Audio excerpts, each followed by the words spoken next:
Shalom, selamat pagi, salam sejahtera buat kita semuanya. Senang sekali dapat menjumpai lagi Bapak Ibu Saudara sekalian melalui mesbah doa di pagi hari ini. Pada pagi hari ini kita mau datang kepada Tuhan, meninggikan dan memuliakan nama Tuhan di dalam hadirat-Nya. Kita persiapkan hati dan kehidupan kita. Mari kita mau datang kepada Dia. Sungguh hatiku melekat padamu, Engkau kan meluputkanku dan membentengiku oleh karena kuasa-Mu, dan ku berseru memanggil nama-Mu. Engkau pasti menjawabku dan menyertaiku. Kau beriku hidup dan keselamatan selamanya. Mari dengarkan pujian ini dari awal. Engkaulah tempat perlindunganku, Engkaulah tempat perlindunganku, kubu pertahanan yang ku percaya. Dengan sayap-Mu Kau naungiku, ku takkan takut, ku takkan goyah karena-Mu. Sungguh hatiku melekat padamu, Engkau kan meluputkanku dan membentengiku oleh karena kuasa-Mu, dan ku berseru memanggil nama-Mu. Engkau pasti menjawabku dan menyertaiku. Kau beriku hidup dan keselamatan selamanya. Sekali lagi kita katakan, Engkaulah tempat perlindunganku, Engkaulah tempat perlindunganku, kubu pertahanan yang ku percaya. Dengan sayap-Mu Kau naungiku, ku takkan takut, ku takkan goyah karena-Mu. Sungguh-sungguh hatiku melekat padamu, Engkau kan meluputkanku dan membentengiku oleh karena kuasa-Mu, dan ku berseru memanggil nama-Mu. Engkau pasti menjawabku dan menyertaiku. Kau beriku hidup dan keselamatan selamanya. Sungguh-sungguh hatiku melekat padamu, Engkau kan meluputkanku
Engkaulah tempat perlindunganku,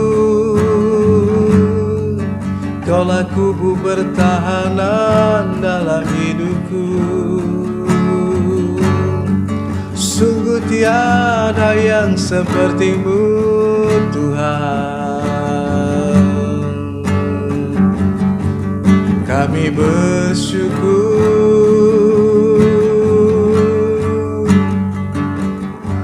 sebab Engkaulah Tuhan, tempat perlindungan, kota benteng yang teguh.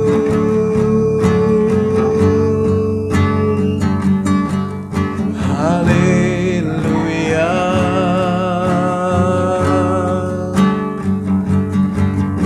haleluya.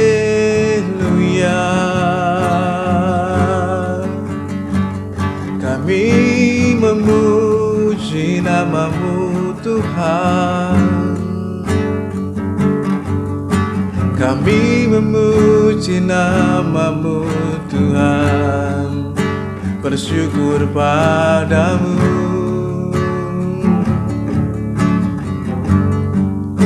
bersyukur padamu. Haleluya,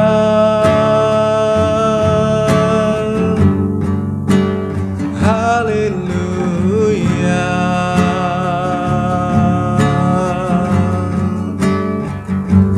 Ku menyembah-Mu, ku memuji-Mu, Tuhan. Terima kasih ya Tuhan. Haleluya,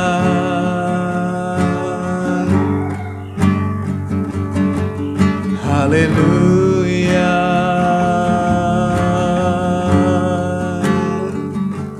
Terima kasih Tuhan.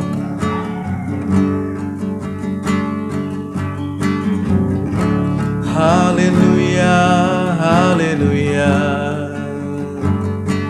Terima kasih ya Tuhan.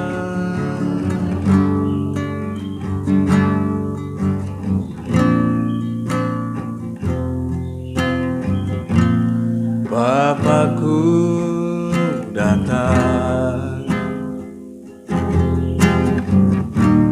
menyembah-Mu di sini. Ku percaya Kau ada bagiku. Tak usah ku takut, sebab Kau sertaku. Tak usah ku bimbang, Kau di dalamku. Tak usah ku cemas, Kau penghiburku. Saat ku lemah, Kau kuatku. Ku nyanyi haleluya,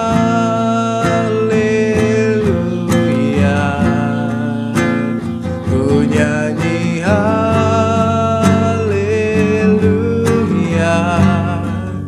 Sungguh Kau hebat, ajaib perkasa perbuatan-Mu di hidupku.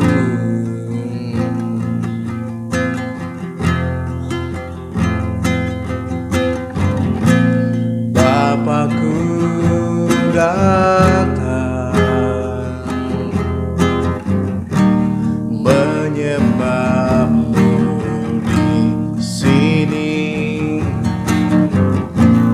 Ku percaya Kau ada bagiku.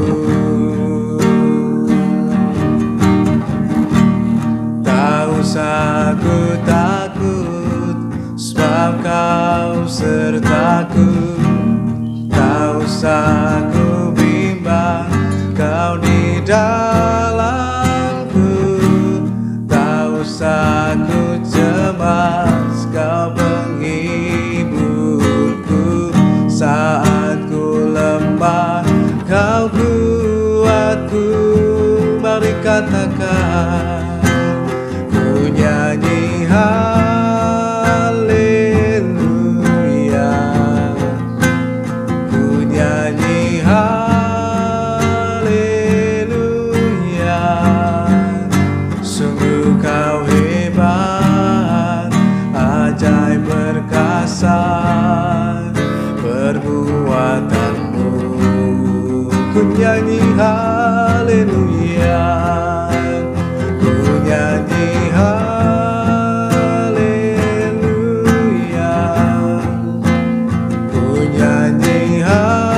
takut.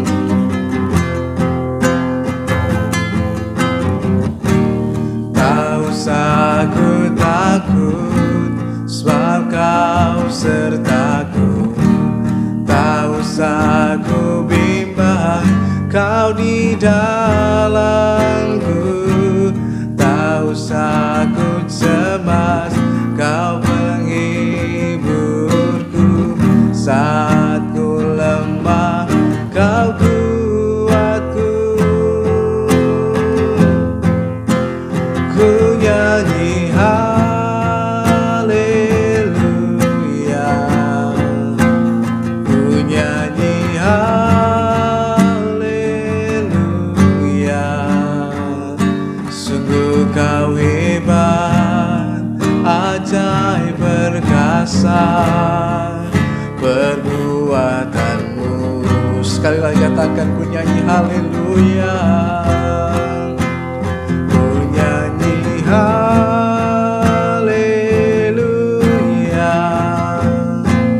ku nyanyi haleluya. Sungguh kau hebat, ajaib perkasa perbuatanmu. Di hidupku.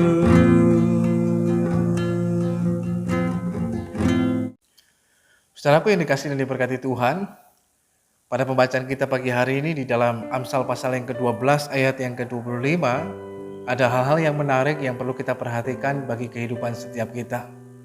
Tidak ada orang di dunia ini yang tidak pernah khawatir dalam hidupnya tentunya. Semua orang pasti pernah mengalami yang namanya kekhawatiran dalam hidup. Entah khawatir karena hal yang besar, tetapi juga terkadang kita banyak khawatir karena hal yang kecil ataupun hal yang justru mungkin dianggap sepele dalam kehidupan kita.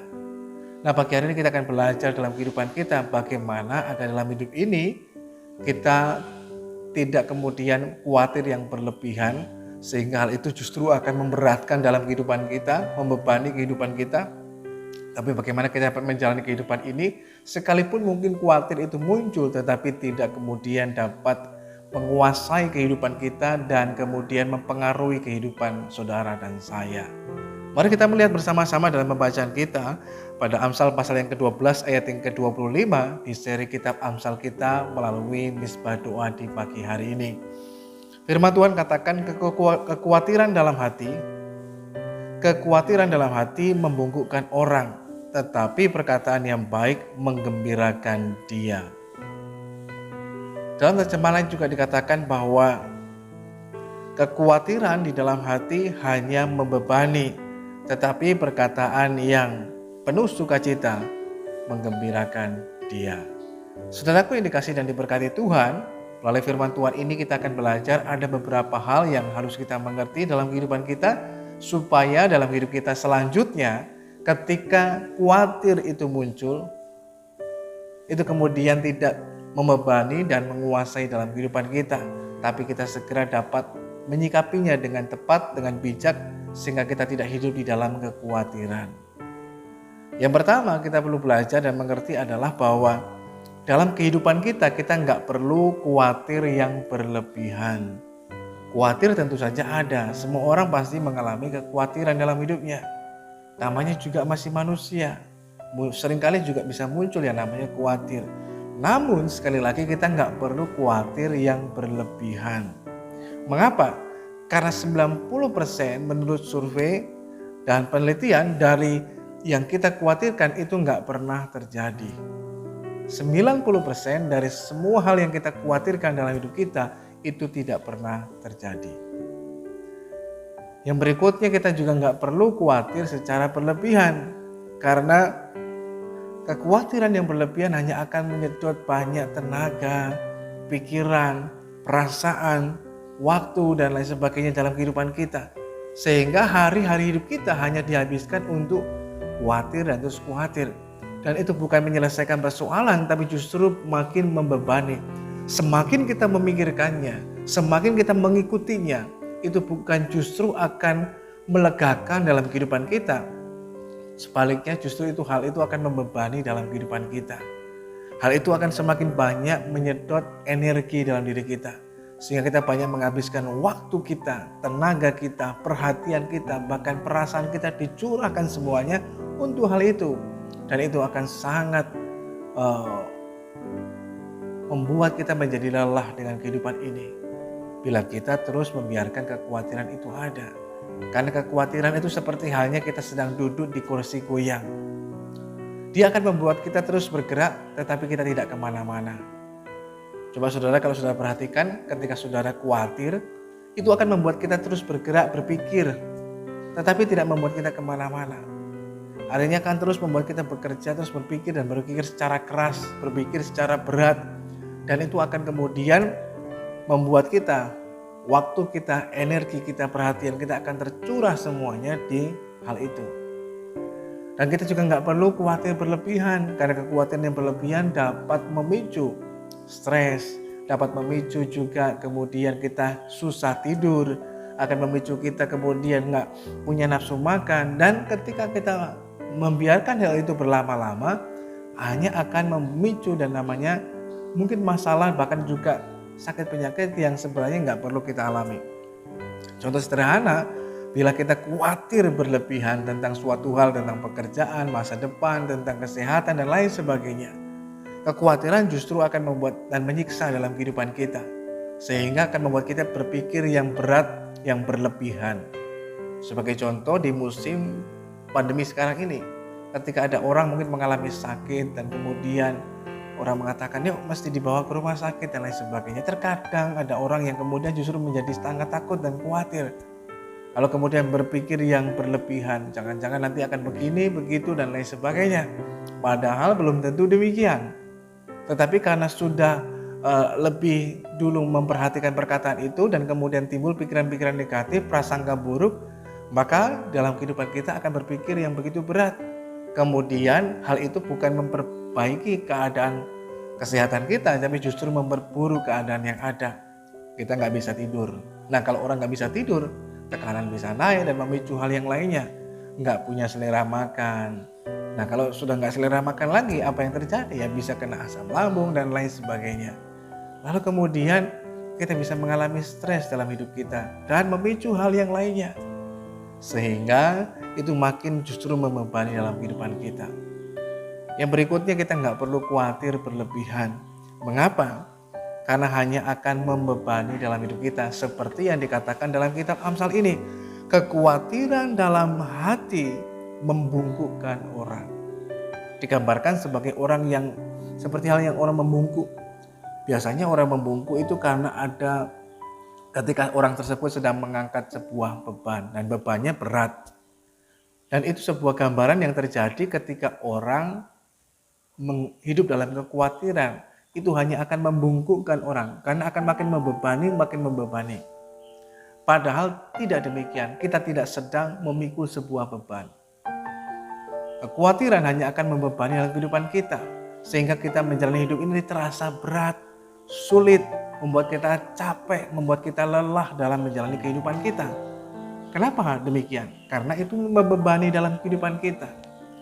Kita khawatir berlebihan tentang mungkin layanan pekerjaan dan lain sebagainya.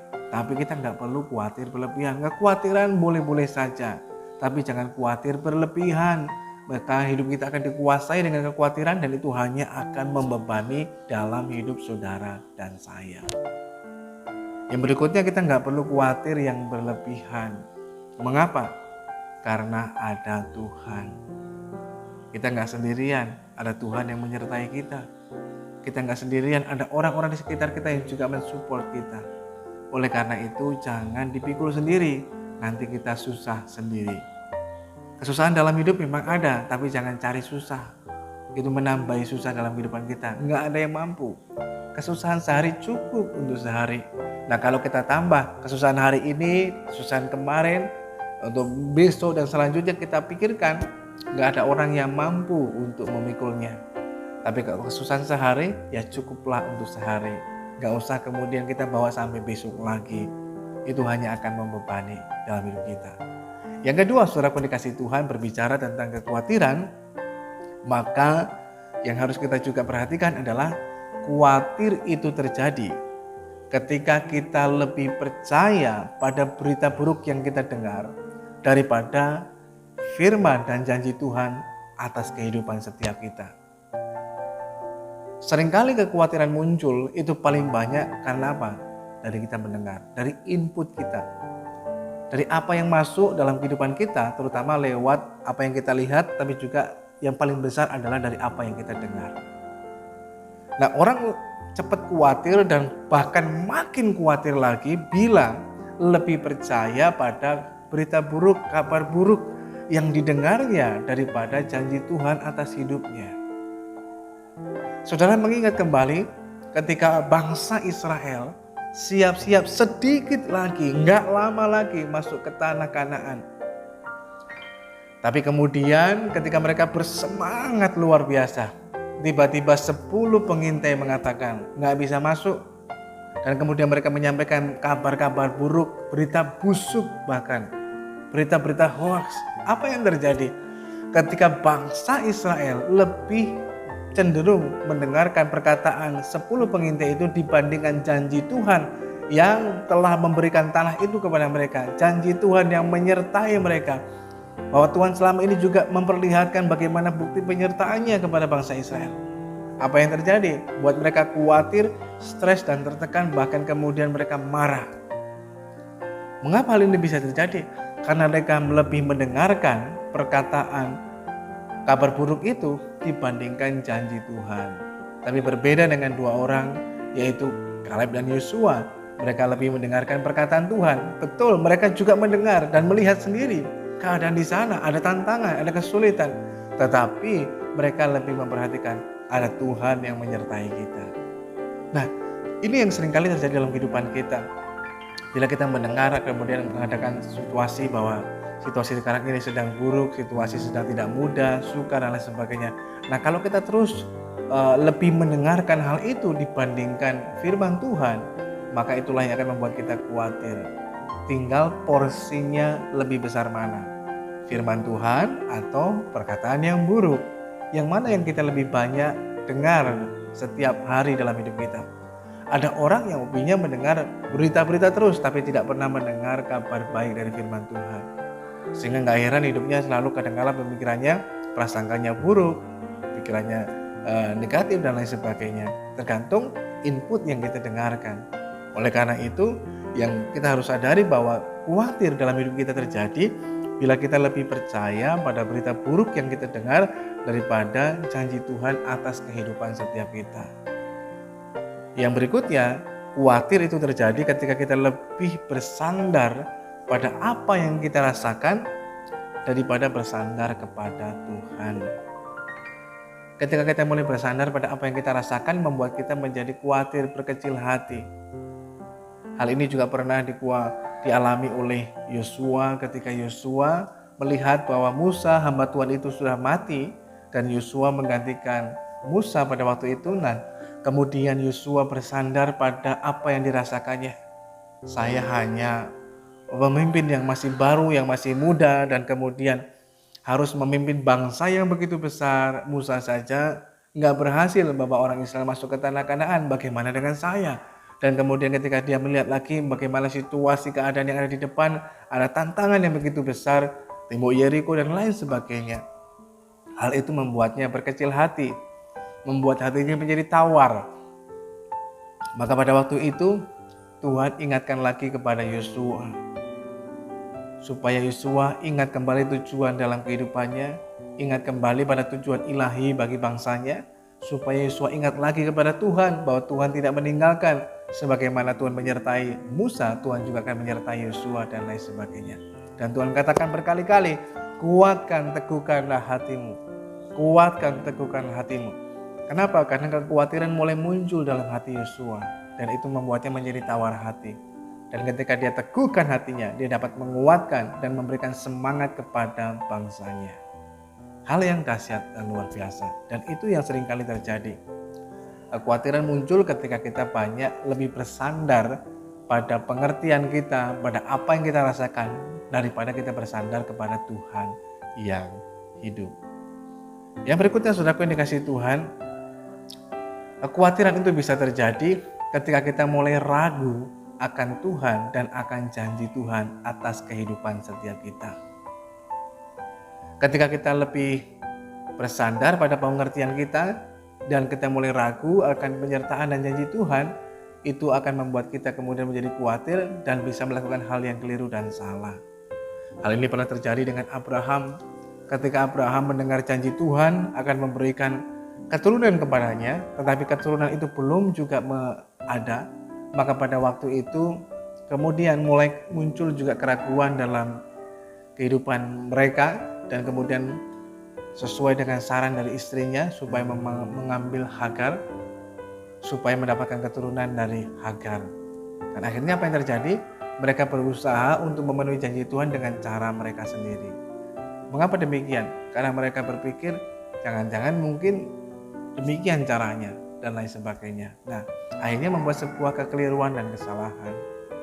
Karena apa? Karena khawatir. Khawatir hanya akan membuat kita justru melakukan hal yang makin salah dan makin keliru dalam kehidupan kita. Yang ketiga, saudaraku yang dikasihi dan diberkati Tuhan, melalui firman Tuhan ini kita belajar bagaimana supaya dalam kehidupan kita apabila khawatir itu mulai muncul dan timbul, tetapi tidak kemudian menguasai dalam kehidupan kita dan kemudian kita hidup dalam kekhawatiran. Yang perlu kita lakukan adalah serahkanlah kekhawatiran kita pada Tuhan. Firman Tuhan mengatakan serahkanlah kekhawatirmu kepada Tuhan sebab Ia yang memelihara engkau. Kita perlu menyerahkan kekhawatiran kita. Kekhawatiran itu seperti halnya sebuah beban. Tuhan tidak memerintahkan kita memikul beban. Nah, oleh karena itu bila ada beban dalam hidup kita, ya serahkan itu pada Tuhan. Jangan kita pikul sendiri. Bila kita pikul sendiri, itu hanya akan memberatkan dalam kehidupan kita, membuat kita menjadi bungkuk, membuat kita menjadi hidup yang berat dan sulit untuk dijalani. Bahkan rasanya secara manusia kita nggak sanggup, kita nggak akan mampu. Oleh karena itu kita perlu menyerahkan kekhawatiran kita pada Tuhan. Bagaimana caranya? Ya berdoa kepada Tuhan. Dalam suratnya kepada jemaat di Filipi, Rasul Paulus mengatakan, kalau ada kekhawatiran muncul dalam kehidupan kita, maka berdoalah kepada Tuhan. Bermohonlah kepada Tuhan. Tapi jangan lupa juga bersyukur kepadanya buat setiap jawaban doa kita. Dan ini pun yang harus kita lakukan. Bila mulai khawatir, jangan terus dipikirkan, jangan terus diperkatakan. Tetapi yang mesti kita lakukan, ayo langsung berdoa. Karena kekhawatiran tidak menyelesaikan persoalan yang ada. Semakin kita khawatir, sebenarnya juga tidak makin memperbaiki keadaan. Yang dibutuhkan bukan kekhawatiran, tetapi doa. Misalkan kita khawatir tentang anak kita yang sementara di perjalanan dan lain sebagainya. Ya kita nggak perlu khawatirkan. Kalau kita khawatir dan khawatir, kita akan memikirkan hal yang terburuk, hal yang negatif. Itu justru akan memperburuk keadaan yang ada. Tetapi yang mesti kita lakukan, ya berdoa supaya kekhawatiran tidak menguasai dalam kehidupan kita. Kita kuasai diri kita dan kemudian kita jadi tenang dan kita berdoa kepada Tuhan. Serahkan itu pada Tuhan. Kita bermohon kepada Tuhan. Tuhan melindungi, Tuhan menyertai dan lain sebagainya. Atau Tuhan jauhkan dari mara bahaya, kecelakaan dan lain sebagainya. Disitulah kita mengalami ketenangan. Mengapa? Karena kita sudah menyerahkan itu pada Tuhan, pada pribadi yang tepat, yaitu Tuhan yang memelihara kehidupan kita. Kita terbatas, tapi ada Tuhan yang tidak terbatas. Dia sanggup dan Dia mau untuk menolong dalam kehidupan kita. Dan ketika kita sudah berdoa pun kita bersyukur kepadanya. Artinya kita percaya Tuhan mendengar doa dan seruan dalam hidup kita. Itu sangat melegakan hati kita. Sehingga ketika beban itu terlepas, membuat kita menjadi lega. Ibaratnya ketika orang angkat beban yang begitu berat membuatnya membungkuk karena begitu beratnya beban. Tapi ketika beban itu sudah diletakkan, itu menjadi ringan, menjadi lega dalam kehidupannya. Demikian pula dalam hidup saudara dan saya. Ketika kita menyerahkan kekhawatiran itu pada Tuhan, dengan berdoa, bermohon kepada Tuhan, tapi juga bersyukur kepada Tuhan, maka disitulah kita akan mengalami kelegaan, ketenangan, tetapi kita juga mengalami sukacita yang daripada Tuhan. Karena beban itu terlepas dari dalam hidup kita. Yang keempat, saudara yang dikasih Tuhan, yang terakhir, mari kita belajar dalam kehidupan kita. kita lebih banyak mengarahkan hidup kita pada perkataan Tuhan. Firman Tuhan memberitahukan kepada setiap kita rahasianya, bagaimana supaya kita juga nggak khawatir terus. Tetapi perkataan yang baik menggembirakan Dia. Yang kita perlukan dalam hidup kita adalah kabar baik. Yang membuat orang khawatir kabar buruk, maka jawaban dari kabar buruk adalah kabar baik. Dan kabar baik itulah yang kita perlu dengar, kabar baik itu pula yang kita perlu sebarkan, kita sampaikan. Dunia bahkan mungkin melalui media menyampaikan mungkin terkadang kabar-kabar yang buruk, berita-berita yang buruk dan lain sebagainya. Bisa membuat orang jadi khawatir. Tapi kita sebagai anak Tuhan, kita juga hadir menyampaikan sebuah kabar baik. Ketika dunia ini sedang khawatir, ketika orang sedang khawatir, kita menyampaikan kabar baik lewat firman Tuhan. Ada Tuhan yang baik, ada janji Tuhan yang begitu luar biasa baik, akan memberkati kita semuanya, dan itu melegakan dan menggembirakan. Kekhawatiran membungkukkan orang karena kabar buruk, tetapi kabar baik itu akan menggembirakan, membuat bersukacita, senang. Nah, bagaimana supaya dalam hidup kita sekalipun mungkin khawatir itu muncul, tapi kita cepat segera menyikapinya dengan respon yang cepat dan kemudian membuat kita tetap bersukacita dalam segala keadaan, yaitu kita belajar untuk lebih banyak mendengar kabar baik lewat firman Tuhan. Sebab itu mari arahkan perhatian kita pada perkataan firman Tuhan. Firman Tuhan akan memberikan kepada kita kekuatan dan sukacita. Seperti yang saya katakan tadi, Yosua ketika kekhawatiran muncul dalam hidupnya, jadinya hatinya menjadi tawar, hatinya menjadi lemah dan kecut. Dia nggak berani untuk melangkah, tetapi Tuhan hadir dan menyampaikan firman-Nya. Ada kabar baik yang disampaikan lewat perkataan Tuhan. Yosua bangkit, Yosua bangkitlah, bangun dan kemudian berjalanlah. Kuatkan teguhkan hatimu, aku menyertai engkau. Berjalanlah sesuai dengan kehendak Tuhan, maka perjalananmu akan berhasil dan beruntung dan lain sebagainya. Maka ketika Yosua dengar perkataan Tuhan, dia kemudian bangkit dari kekhawatirannya, bangkit dari kelemahannya, bangkit dari beban hidupnya. Dan dia bersemangat lagi. Hati yang tadinya tawar jadi teguh kembali. Hati yang tadinya lemah penuh sukacita kembali. Dan dia melangkah dan dia bisa menyemangati bangsanya. Demikian pula dengan kehidupan kita. Bila kita sedang merasakan kekhawatiran, cepat kita perlu mengarahkan perhatian kita pada perkataan firman Tuhan. Bahwa kita tidak sendirian, Dia Tuhan yang memelihara hidup kita, Dia Tuhan yang menyertai kita. Oleh karena itu berbicaralah kepadanya, bersandarlah kepadanya, mendekatlah kepadanya. Kita akan diberikan kekuatan, kita akan diberikan kemampuan untuk dapat menjalani kehidupan ini penuh sukacita. Karena kita tahu firman Tuhan menjadi pegangan dalam hidup kita. Firman Tuhan yang ya dan amin. Firman Tuhan yang tidak pernah berubah. Dan itu yang mesti kita katakan dalam hidup kita. Sebagai contoh yang terakhir, saudara dikasih Tuhan, seperti halnya yang pernah dialami oleh Daud. Ketika Daud berada di daerah orang Filistin, karena dia menyeberang ke daerah orang Filistin untuk melarikan diri, maka pada waktu itu Daud diterima dengan baik. Tetapi karena ada orang-orang Filistin yang gak suka, maka mereka berniat untuk menangkap Daud. Maka pada waktu itu Daud dalam keadaan yang sangat terdesak dan sangat terjepit. Gak tahu lagi harus berbuat apa-apa. Tapi Daud mengatakan bahwa kecaplah dan lihatlah betapa baiknya Tuhan itu dan lain sebagainya. Waktu aku takut, aku ini percaya kepadamu. Daud menyampaikan perkataannya kepada Tuhan dalam keadaan terjepit itu. Dan dia mengalami pertolongan daripada Tuhan. Tuhan melepaskan dan meluputkannya. Kalau dia melihat pada keadaan membuatnya jadi takut. Sehingga dengan usahanya sendiri dia berbuat seolah-olah seperti orang yang gila. Dengan mengeluarkan air liurnya yang turun dicangkuti, dan dia berbuat seolah-olah. Dan orang mengatakan, oh, buat apa orang gila seperti ini? Tetapi akhirnya Tuhan melepaskannya. Dan ini yang perlu kita lakukan dalam kehidupan kita, yaitu kita mengarahkan perhatian kita pada firman Tuhan. Maka akan membuat kita menjadi kuat dan teguh kembali, bahkan penuh sukacita dan menggembirakan dalam hati kita. Orang khawatir nggak bisa gembira, tapi orang gembira nggak akan khawatir. Tuhan memberkati kita semuanya. Mari datang pada Tuhan. Bapak, kami mengucap syukur lagi kepadamu Tuhan pagi hari ini buat kasih dan pemeliharaanmu dalam kehidupan kami. Kami telah mendengarkan firman-Mu. Firman-Mu mengajar dan menguatkan kami kembali, agar dalam hidup ini kami tidak perlu khawatir Tuhan.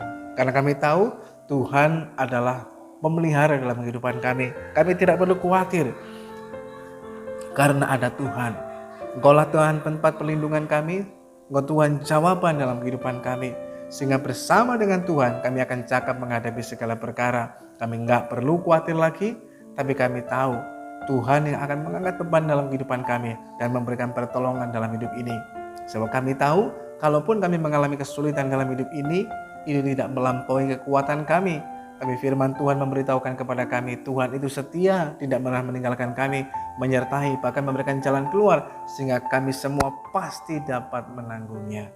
Terima kasih Tuhan yang baik, teguhkan firman-Mu dalam kehidupan kami, untuk kami dapat menghidupinya dalam hidup ini.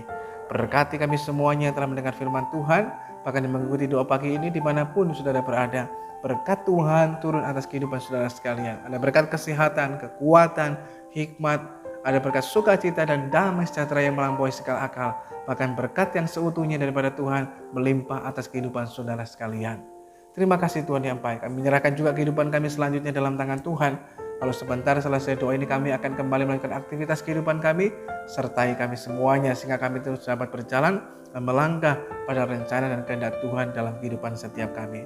Terima kasih Tuhan yang baik. Kami menyerahkan juga kehidupan kami semua dalam tangan Tuhan. Saudaraku yang dikasihi Tuhan, mari arahkan hidup kita pada Tuhan dan terimalah berkat Tuhan. Biarlah kiranya pagi hari ini turunlah berkat damai sejahtera dari Allah Bapa, kasih karunia dari Yesus Kristus Tuhan, persekutuan pertolongan Roh Kudus akan terus menyertai dan menolong saudara sekalian. Tuhan memberkati engkau dan melindungi engkau. Tuhan menyinari engkau dengan wajahnya dan memberikan engkau kasih karunia. Tuhan menghadapkan wajahnya kepadamu dan memberikan engkau damai sejahtera. Terimalah berkat Tuhan hanya dalam nama Tuhan Yesus Kristus, Tuhan dan Juru Selamat kita yang hidup. Haleluya, haleluya. Amin.